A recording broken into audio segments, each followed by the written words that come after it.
Pag ginamit yung confidential fund diyan kay Kibuloy, questionin niyo rin 'yon, mga bobo. Okay, panibagong araw, panibagong vlog, panibagong buhay. Welcome sa BRP. Magandang umaga, magandang hapon, magandang gabi. Luzon, Visayas, Mindanao.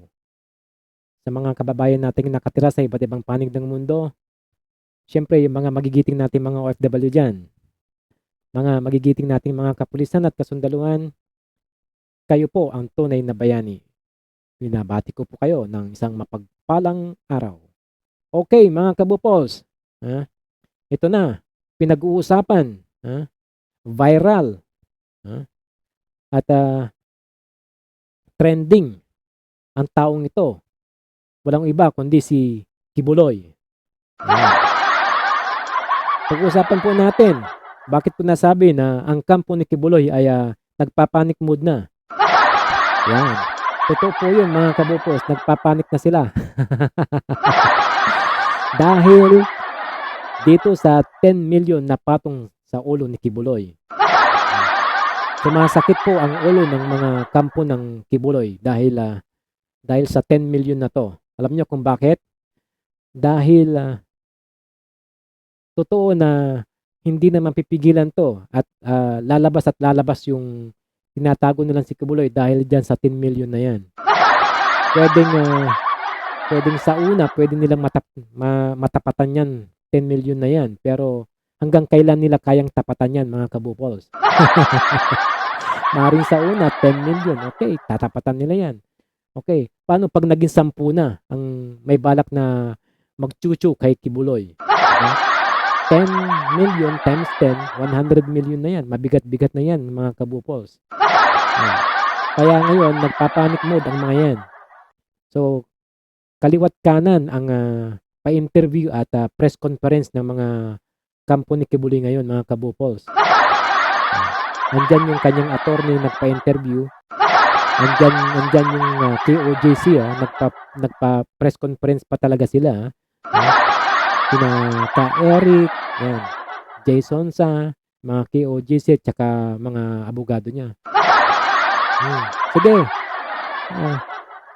Sige, magmatigasan tayo. Hanggang kailan? Ang tanong ko lang sa inyo, no? Magmatigasan lang kayo. Sige, Kibuloy, magtago ka lang. Pero, sasabihin ko sa'yo, no? Itong sasabihin ko sa'yo. Yang mga nakapaligid sa'yo, yan din ang magtatraidor sa'yo. Yan ang sinasabi ko sa'yo. Yan. Hindi magtatagal. Yung 10 million na yan, pag-aagawan yan. Kaya wag kang magpapakita sa kanila. Yan si Ka-Eric, ay nako. Magkano ba pinapasahod mo sa kanya? Pag hindi mo matapatan at hindi mo increasean yan, nako. Wag ka nang magpapakita sa kanya. Kaya Jason sa, magkano pinapasahod mo sa kanya? Nako, wag kang magpapakita diyan. Kayang-kaya kang hudasin yan. Di ba? Magkano? 100,000, 200,000, 300,000 naman? Kontra 10 million? Nako, kayang-kaya kang ichuchu niyan. Di ba? Eh, sabi ko sa'yo, ito ang masasabi ko lang sa'yo, Kibuloy, no? Huwag mong subukan ang gobyerno. Dahil, ang gobyerno andyan lang. Ikaw, patago-tago lang, di ba? Yung mga nakapaligid sa iyo yan, hindi magtatagal, sila ang maghuhudas sa iyo. Sinabi ko sa iyo noon sa previous vlog ko, yung mga julalay mo na yan, mag-ingat ka. Yung mga tagaluto mo, nako. Yung mga servidora mo, nako. Yung mga taga-masahe mo, nako. Yan yung direct na nakakakita sa'yo. Mag-ingat ka dyan. Yan sabi ko sa'yo dahil ang tingin nila sa'yo, 10 million ngayon. Makakatulog ka ba ng mahimbing yan? Sige, magmatigas ka. Labanan mo ang gobyerno. Na, walang mawawala sa gobyerno. Hihintayin ka lang lumabas. Pero ikaw, tago ka ng tago. Oh, ang tanong ko sa'yo, ito, hanggang kailan mo kayang magtago? Oh, hanggang kailan mo kakayanin? Yan ang tanong ko lang sa'yo. Ang gobyerno, nandyan lang. Hihintayin ka na mahuli. Hihintayin ka na lumabas. Pero ikaw, ang pagtatago mo, hanggang kailan mo kakayanin? Hindi ka sanay sa ganyan, alam ko. Hindi mo magagawa ang gusto mo. Sige, magmatigas ka. Pero hanggang kailan mo kakayanin yung pagmamatigas mo na yan? Hindi ikaw ang gobyerno, hindi ikaw ang dapat masunod. Tandaan mo yan. Kaya mayroon tayong batas para lahat sumunod dyan. Sabi nga nila, no one is above the law. Magmatigas ka. Sige, okay lang. Maghihintay ang gobyerno sa'yo. Pero ang tanong nga lang namin sa'yo, hanggang kailan mo kakayanin, di ba? Di ba? Ayan, pakinggan natin ang interview ng kanyang attorney at bigyan natin ng reaction mga kabupols. Ito, pakinggan natin, voice lang. Magandang umaga po sa Sir Rafi Lima at sa lahat ng nanonood at nakikinig sa inyong programa at salamat po sa pagkakataong ito. Opo, meron na po mga reaksyon si Pastor Paul Kibuloy sa pagpatong ng 10 bilyong pisong bangke sa kanyang ulo? Hindi ko pa siya nakakausap lately, pero asagaan ng akin lang po bilang kanyang abogado. Bagamat talaga naman pong may karapatan at may kapangyarihan ang ating kapulisan at ang ating DILG na magpataw ng mga pabuya sa mga taong subject ng warrant sa arrest. Ito naman pong pabuya kay Pastor Kibuloy, may mga gusto naman po kami. At ang pangulayo dito ay bakit pribadong bondo ang ginagamit. Ang nangyari doon sa intelligence funds at talaga namang pinaglalaanan at pinagkukuhuran ng pabuya para sa mga federal warrants. Pangalawa, ito, Attorney Tipacio, Ikaw, question ka ng question sa gobyerno. Pero yung ginagawa nyo, hindi nyo kini-question, di ba? Ano ngayon? Kung ang kini-question mo, bakit pribadong fund yung ginamit sa patong ni Kibuloy? Di ba? Kini-question, bakit galing sa private personality? Ang tanong ko naman sa'yo, Attorney Tipacio, ang tanong ko naman sa'yo, ano ngayon? Diba? Bawal ba? Diba? Bawal ba ang mag-donate? Diba? Kung bawal yun, di kasuhan mo. Ganun lang kasimple yun. Mga boplax, diba? Questionin mo kung sino nagbigay, diba? Kahit ako pwede kong magbigay, questionin mo rin ako. Diba? Kabubuhan lang. Kung sinong may gusto magbigay yan, hindi magbigay. Ipuganti yan may warrant of arrest Gusto nilang ma-arresto yan Kahit ako rin, gusto ko rin ma-arresto na yan dahil nagmamatigas, di ba? Kahit sino yan, pwedeng magbigay. Reward nga yan Di ba? Para lang madekip yung pugante. Questionin mo, bakit private yung nagbigay, hindi gagamitin yung public fund, yung confidential fund. Bakit uubusin yung public fund at confidential fund kay Kibuloy? Marami pang mas importante diyan. Diba? At isa pa to pag ginamit yung confidential fund diyan kay Kibuloy, questionin nyo rin yun, mga bobo. Diba? Kahit anong gawin ng gobyerno, questionin nyo rin yung mga yan. Kahit na private nga yan, kini-question nyo private fund, galing sa individual. Kini-question nyo. Lalo pa kaya pag ginamit ang public fund dyan at saka confidential fund. Sabi nyo, inuubos ng gobyerno ang confidential fund para lang kay Kibuloy. Ganon, di ba? Mga bobo kayo. Diba? Ayaw sabihin ni Secretary Abalos kung sino po mga pribadong tao ito. Para malaman natin at pakilapis natin ang kanilang motibo kung bakit itong si Pastor Kibuloy hindi nila dahil napakalaking pamilya. Alam niyo O, di ba? Isa na naman to. Pangalawang question nyo. Bakit daw ayaw sabihin? Ha? Ayaw sabihin kung sino yung private individual na nagbigay ng pabuya. Ang tanong ko naman sa'yo, anong pakialam mo? Diba? Anong pakialam mo kung ayaw sabihin? Kung ako yung nag-donate, karapatan ko yun na ayaw kong pasabi yung pangalan ko. Ano? Bawal? O di kasuhan mo ako, di ba? Parang ganun lang yun. Kung ayaw kong sabihin yung pangalan ko, na ako yung nag-donate, kasalanan ba yun? O di kasuhan nyo, ganun lang yun, di ba? Mga boplak sa mga to eh. Diba? Kasuhan nyo. Pwede nyo naman kasuhan kung alam nyong may nilabag na batas. Ganun lang kasimple yun. Kaysa putak na kayo ng putak yan. Lahat na lang mali. Lahat ng gagawin na lang ng gobyerno mali para sa inyo, di ba? Kayo na lang ang tama. Kaya walang nangyayari sa bansang to eh, di ba? Mga boplaks. Kaya questionin mo, bakit ayaw sabihin? Kung ayaw pasabi ng individual na yon, may magagawa ka. Kasuhan mo kung gusto mo. Ganun lang kadali yun, di ba? Kung may tumama ng sweepstick nga, di ba? Sa loto, may tumama ng loto, tatanungin ka kung gusto mong ipahayag yung identity mo o itago yung identity mo, di ba? Karapatan ng private individual yun, di ba? Kaya nga pag may tumatama, hindi alam kung sinong tumama. Di ba? Karapatan ng ano yan, kung gusto niya i-public yung identity niya o hindi, karapatan din niya yon para sa seguridad din niya yon. Sige, tuloy. The people should have access to information on matters of public concern.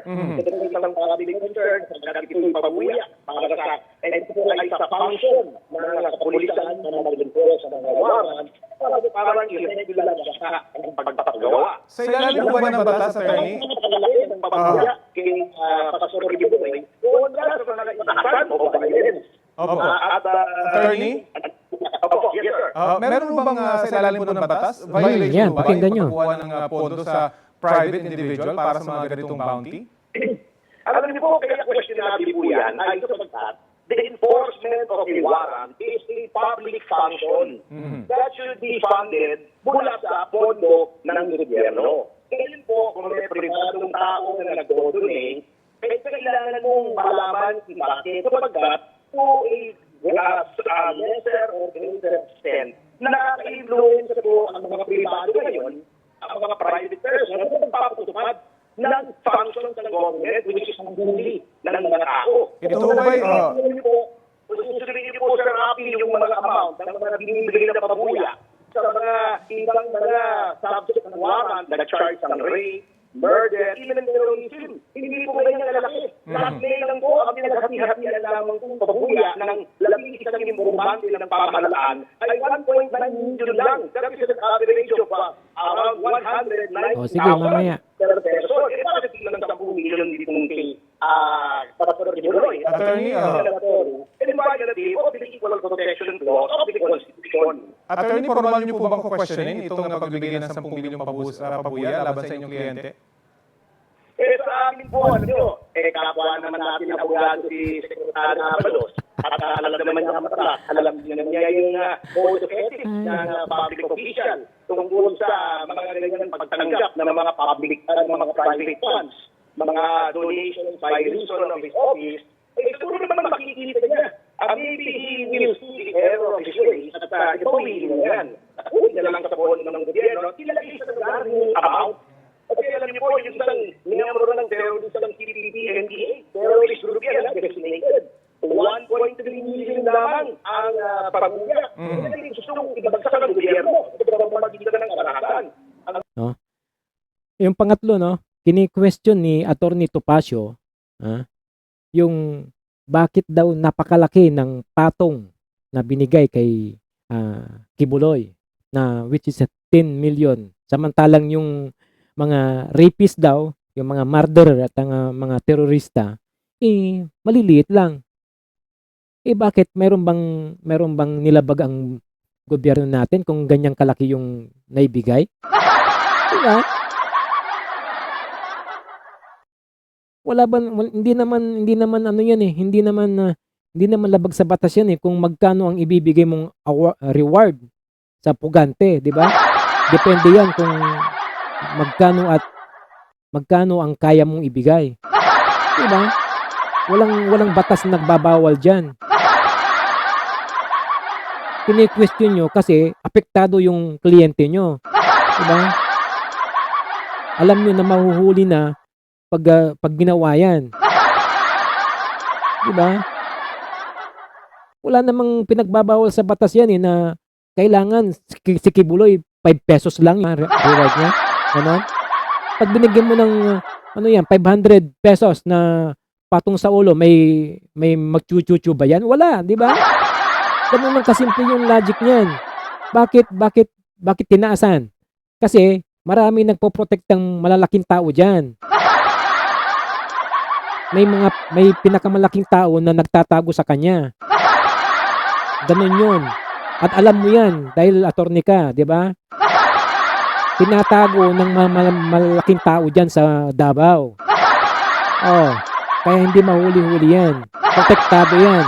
Kung bibigyan mo ng 500 pesos sa patong na ulo, di tatawanan ka lang. Yung mga nakapaligid sa kanya, 100,000 yung mga sahod ng mga yan. Tapos bibigyan mo ng 500 pesos na patong sa ulo? Di katangahan ng gobyerno, di ba? Kaya binigyan ng ganyang kahalagayan para makounter yung nagtatago sa kanya.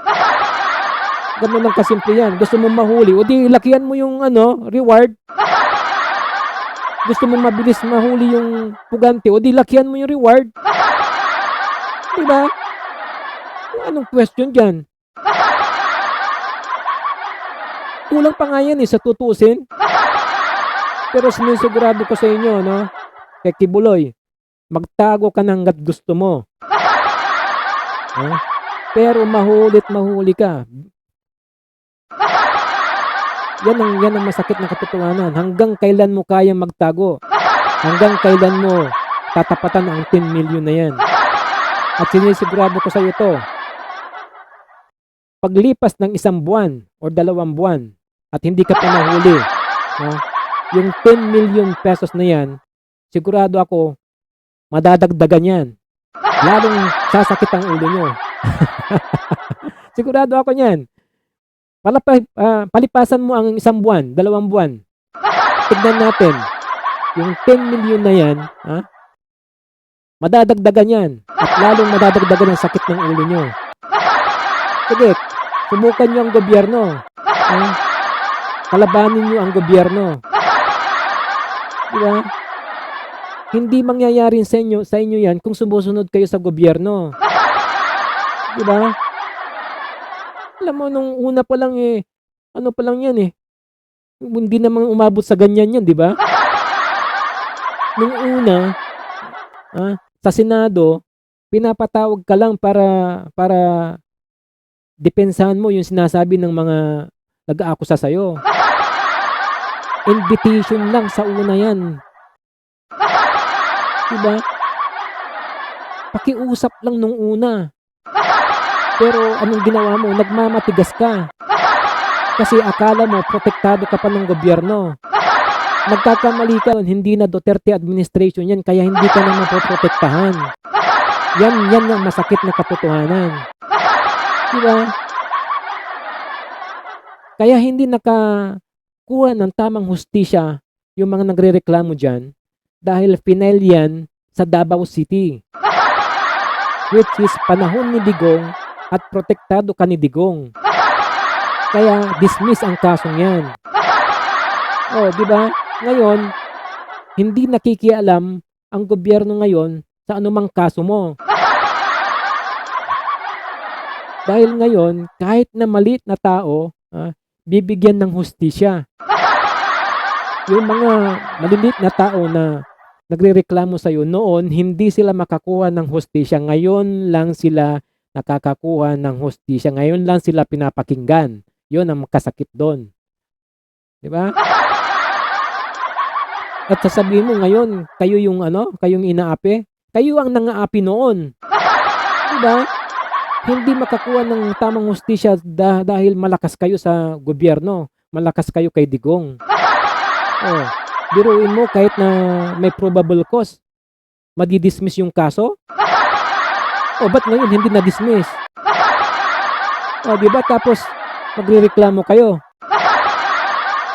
Anong ginagawa ng gobyerno sa inyo? Di ba? Ngayon, may ginagawa ang gobyerno. Di ba? Ngayon mo malalaman na may gobyerno na walang sinasanto talaga. O, di ba? Tapos di ba? Ano tong pinagsasabi ng attorney niya? Ang dami niyang mga questions. Kasi kung sumunod ka sa batas sa una't una pa lang, Kibuloy, no? Hindi na mangyayari to, hindi na aabot dito. Kasi in-invite ka lang naman in-invite ka lang para pasinungalingan mo yung sinasabi ng mga nagrereklamo sa'yo. Pero nagmamatigas ka di ba? Gusto mo ikaw ang masunod. Pero hindi ikaw ang batas Di ba? Ikaw ang sumunod sa batas, hindi ikaw yung pasunurin, hindi ikaw yung magpapasunod sa batas kung ano yung gusto mo. Di ba? O, nung hindi ka umattend, o anong next process na ginawa, di ba? Binigyan ka ng subpoena.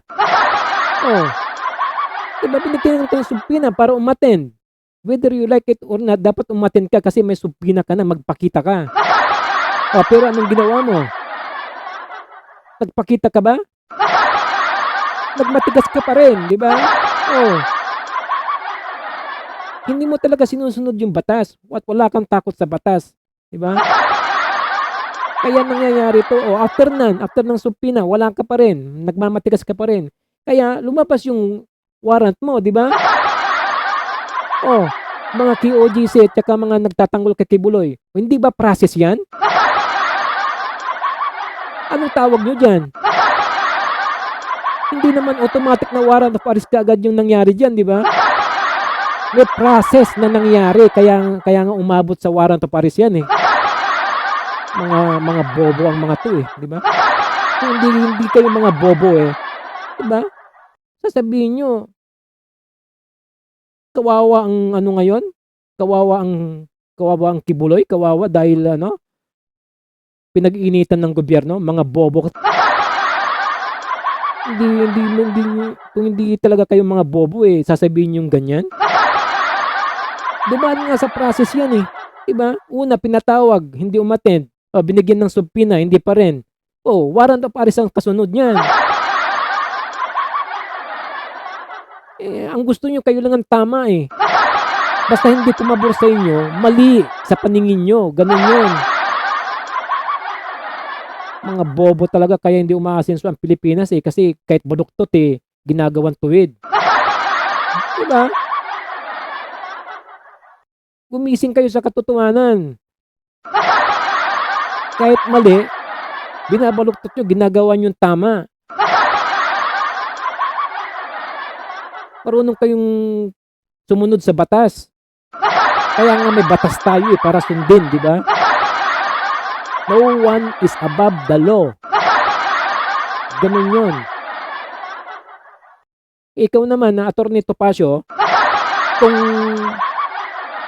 sa tingin mo mali yung ginawa ng pagbibigay ng 10 million na pabuya patong sa ulo ni Kibuloy, kasuhan mo. Diba?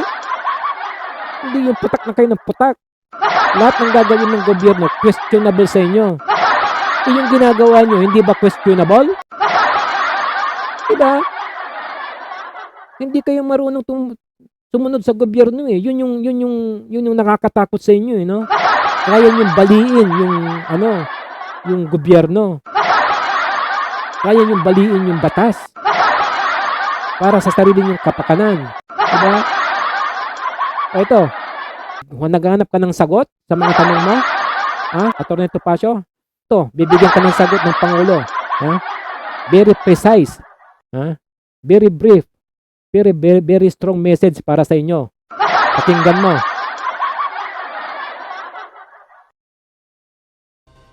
Hinamon ni Pangulong Ferdinand Marcos Jr. si Apollo Kibuloy na magpakita at harapin ang mga kaso laban sa kanya. Sa ambush interview kay PBBM sa Rodriguez Rizal, sinabi nito na dapat tigilan na ng televangelist ang pagkwestiyon sa motibo ng pagsasampa ng kaso laban sa kanya. Sa halip, sumunod na lang ito sa batas at sagutin ang mga akusasyon laban sa kanya.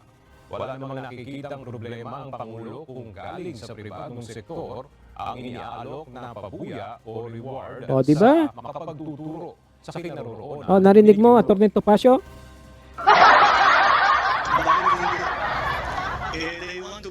They want to help us bring a fugitive to justice. Mm. He is a fugitive. Oh. He is hiding from the law. Mm. Now, if there are private citizens who want to assist the government in that effort to bring him to justice, Tampa. I don't Diba? see what they say. So he can question their motives as much as they want. But magpakita siya. I question his motives. Let me question his motives. Bakit lagi kami kinikwestiyon? Sinusunod na namin ang batas. Sundin niya ang batas. Yun lang. Ano ngayon, Atty. Topacio? Hinamon ni Ha? Pangulong Ferdinand Marcos Ano ngayon? Supalpal ka? Ha? Nasagot na ba yung tanong mo? Yung lahat ng katanungan mo?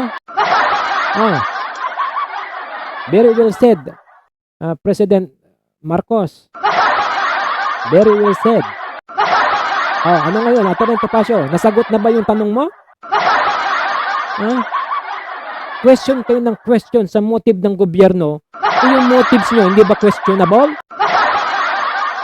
Mga boplax. Diba? Akala nyo, kayo lang yung tama. Narinig mo ang payag ng ating Pangulo? Question kayo ng question sa gobyerno, sa ginagawa ng gobyerno. Yung ginagawa nyo, hindi ba questionable? Hindi ba questionable yung pagtatago nyo sa batas? Diba? May warrant of arrest ka, magtatago ka? Hindi ba questionable yon? Bibigyan ng patong sa ulo, questionable sa inyo? Mga boplax kayo eh.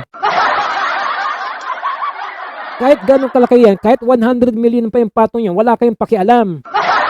Ganun lang yun. Diba?